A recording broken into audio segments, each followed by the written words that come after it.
大家好，大家好。台面上有唔同類型嘅吸入式藥物，而呢啲藥物通常係治療慢阻肺病同埋哮喘嘅。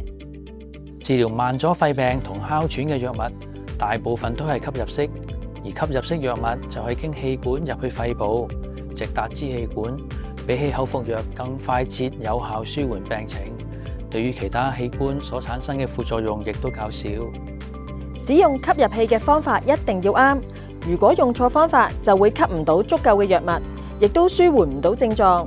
嚟緊我哋就會講下唔同類型嘅吸入器。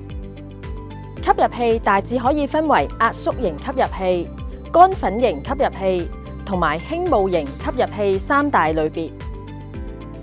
有啲吸入器可以同埋儲霧器一齊使用，方便病人容易吸入藥物。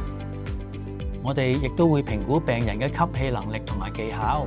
譬如，如果病人能夠慢而深吸到盡嘅話，咁就較為適宜用呢一個壓縮型吸入器或者輕霧型吸入器。又如果病人可以快而深咁吸藥吸到盡為止呢，咁樣就比較適合使用乾粉型吸入器啦。如果有需要，我哋有唔同嘅方法同儀器去評估病人適合用邊一種嘅吸入器。嚟緊，我哋會有一系列嘅影片介紹不同類型吸入器嘅正確使用方法，亦都會講解常見嘅錯誤同埋注意事項。如果你有任何疑問，記住向專業嘅醫護人員查詢啊！